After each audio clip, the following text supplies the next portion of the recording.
Just a wee note, because I forgot amid all the hysteria. Today's show is sponsored by Practical CBT. Quick, practical workouts for your mental health. Yes, everyone, you didn't dream it. It actually happened. Scotland are going to the World Cup after... there's always like recency bias with these things, but come on, one of like the most amazing football matches, Celtic or Scotland, that my team and I guess your team, for the majority of you, has ever played. I mean, I know this is a Celtic channel. Don't worry, there's a bit of Celtic chat, a good bit of Celtic chat later, an update on Wilfried Nancy. I want to speak about Daizen Maeda as well and a few other things, but oh my God, I'm actually like, don't even know what to say. And this is a good several hours on for full time. I had a whole gimmick that I was going to do the day. I was going to turn all the graphics dark blue and I was going to call it Scotland AM, and I've not even done that because I've spent the time I'd be getting all that ready just watching the 3 goals from the game last night. Sorry, I know there was 4 Scotland goals, but you know that the 3 goals, McTominay's overhead kick, like at that point when that went in, I was already thinking, that's the greatest Scotland goal that I've ever seen. And there probably was a bit of recency bias there, obviously, like James McFadden's one and Lee Griffiths' free kicks against England, of course, at Hampden. And just a very quick side point, I was just thinking actually, like the 5 best Scotland goals of the past 10 years, the goalkeepers in for them have been Joe Hart and Kasper Schmeichel, which is very, very strange the way things have worked out. But yeah, I was thinking like that Scott McTominay goal is the greatest Scotland goal we've ever seen. And it's probably like the 3rd most memorable from the game last night. Kenny McLean's is like the greatest moment I've ever had following Scotland, scoring for the halfway line to secure a place at the World Cup. Like, we obviously knew it was all over at that point. And obviously from a Celtic point of view, like Kieran Tierney's goal is probably the one we're going to focus on that bit more. I should just say good morning to you all. This video, I'm going to be a little bit all over the place. I've just not stopped smiling all day. I'm just so happy. Finally, first time this century, Scotland going to the World Cup. It's an amazing, amazing feeling. Hello if you're from another country as well. I know we get a lot of Aussies watching us, a lot of Irish people, English, wherever else, US-based people. Hello to you as well. God, I'm just so happy. And I think what makes it more amazing last night is the game was a tough watch for 90% of it. Denmark were the better team. Even with 10 men, they looked the more composed team. This will be a mad thing to say, I don't particularly love Steve Clarke. Like, I think Scotland we could be an even better team with a better, more progressive manager. I was yelling at the telly quite a lot with the tactics, and I guess it's just defensive Steve Clarke, but he's clearly, done an amazing job to get us to another, a 3rd tournament and our first World Cup in so long, so he deserves so much credit for that. But yeah, it was a tough watch, the game, but we had these 3 incredible moments, and yeah, I mean, Kieran Tierney's goal is just unbelievable. What a strike. 93rd, 94th minute it was basically the winning goal, because obviously the Kenny McLean goal doesn't come about without Kieran Tierney, and I just thought Kieran Tierney was brilliant, even away from his goal when he came on at right back. Really, great performance, great moment for him. And I guess as football fans and mainly as Celtic fans, we kind of separate the club and country stuff and kind of pretend a lot of the time that the two of them don't really affect each other. But like, what an amazing moment for Kieran Tierney, who's had a tough start to the season, to come up with, he says himself, the biggest moment of his career, and what a boost that's going to give him, coming back to Celtic now. So yeah, just incredible. He was asked if he'd have to avoid Kasper Schmeichel back at Lennoxtown in the coming days, and he said probably, before praising Schmeichel's ability and, saying that it had to be a hell of a strike to beat a goalkeeper like Kasper Schmeichel from that kind of range. There's also, a really good comment from Kieran Tierney, I thought, speaking to the media after the game on how big a moment it was for him after what has been a tough period of his career. He said, "I've never scored a goal as important as that. What a feeling for the country, the fans, the staff, everyone. We all deserve that with how hard we work and what we've been through these last few years. The last few years, as everyone probably knows, I've been through a lot with different injuries and different things. I just kept trying to work hard, give my best and go through the hard times. Keep grinding, and moments like that make it all worth it." Oh, he's just such a genuine, humble guy, and it comes across in these interviews after big moments like that. And yeah, I mean, definitely the biggest moment of Kieran Tierney's career. And he's had some big moments, really big moments for Celtic over the years. But yeah, huge for him, and hopefully, that's a massive, confidence booster for him. And he's going to be going to a World Cup as well, which is going to be real motivation.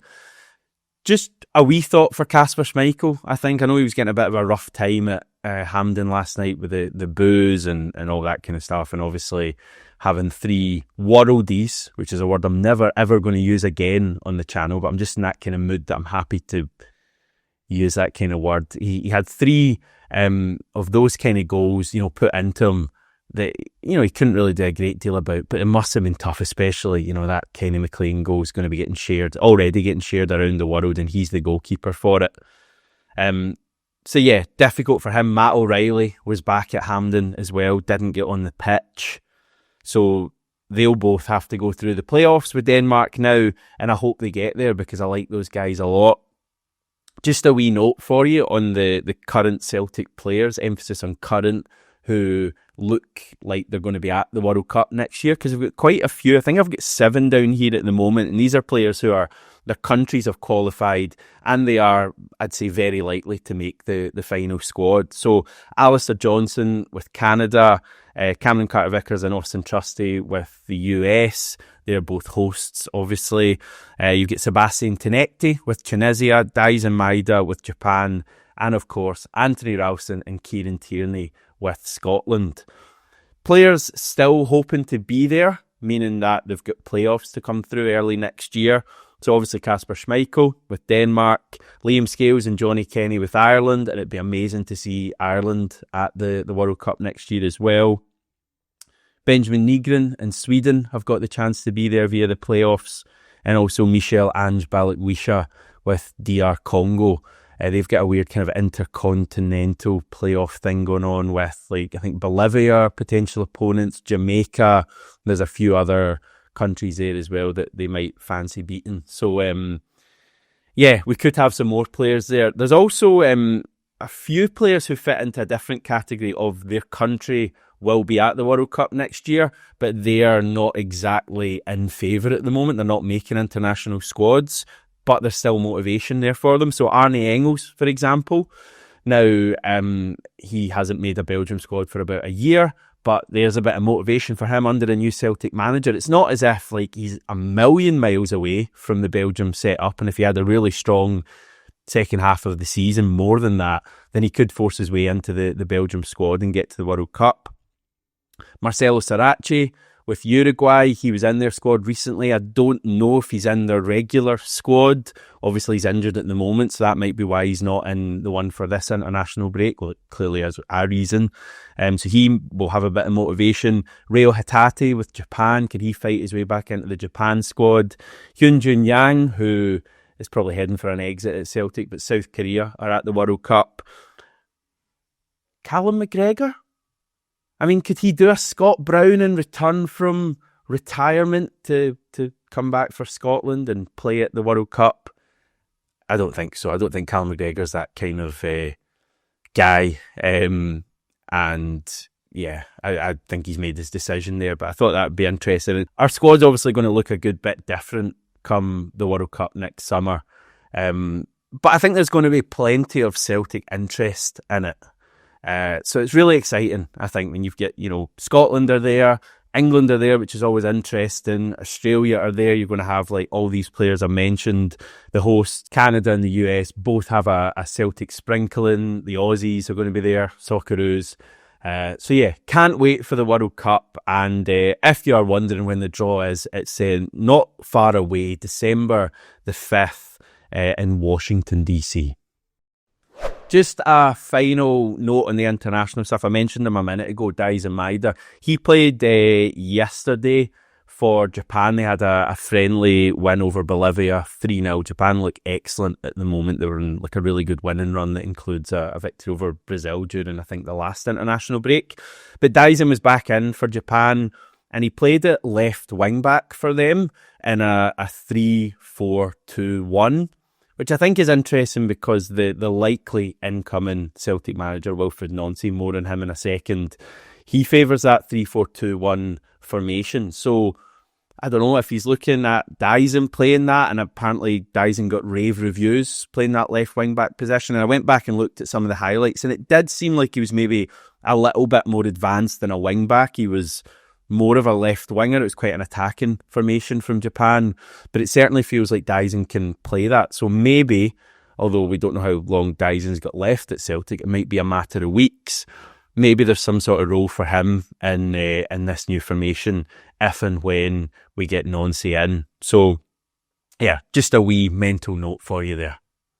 In terms of Celtic, no official word from the club over the next manager. Clearly, we're not going to hear a name until it's been officially announced. That's, no real surprise. However, there was a bit of reporting yesterday, firstly in France and also in the States, about Wilfried Nancy and Celtic. And I reckon you've probably not seen a lot of it. So I just want to tell you a bit about that. Some of it is interesting. So first of all, we had L'Équipe, which, as you will know, is like the biggest sports paper in France, which is obviously Nancy's homeland.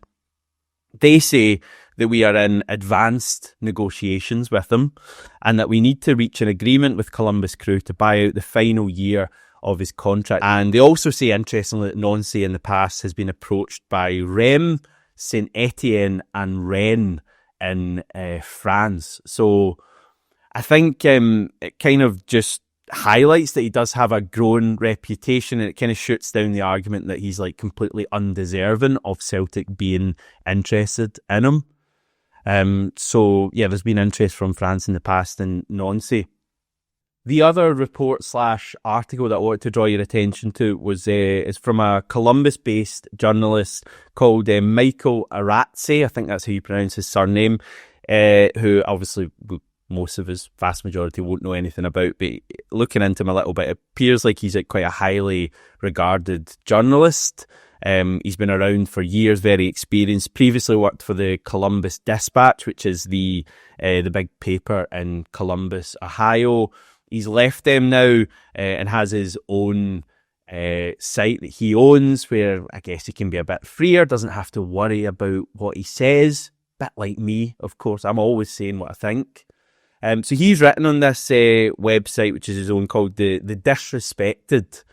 And yeah, he's interested in a couple of the things he says. You can tell it's his own kind of website / blog. But yeah, I think what he's saying is interesting here. So I'll just take you through some of this. So yeah, he's talking first of all about the report from L'Équipe. He mentions that, says he's poured through all of the reports, made some phone calls and cogitated, which is a word I definitely knew what it meant. I believe it means to just think about something quite a lot. So he's been cogitating quite a lot. And he says, here's what seems clear. This will get done. Wilfried Nancy will be the next coach of Celtic, which has the power, prestige and money to whip this deal down the stretch. He says Dermot Desmond wants Nancy, that Paul Tisdale is the one that's been pushing for Nancy. I think, other people have covered that as well. And what Dermot Desmond wants, he gets, which I guess you kind of have to concede. He says Nancy wants to coach Celtic for the challenge, career advancement. Celtic's a big club, etc., etc. It'd be a huge step for Nancy. And speaks a bit about Nancy himself. Says that Nancy will be in place with Celtic by the start of next week, and he'll take assistant Kwame Ampadu and probably someone else the video coach perhaps with him. And crew assistant Johan Dammit will be the in-house favourite to replace Nancy. So he may not travel with Nancy to Scotland. And the interesting bit here, I think, which again just reminds me of when you know who came in 4 years ago or whatever, and we were all hearing from Japanese people and Aussies.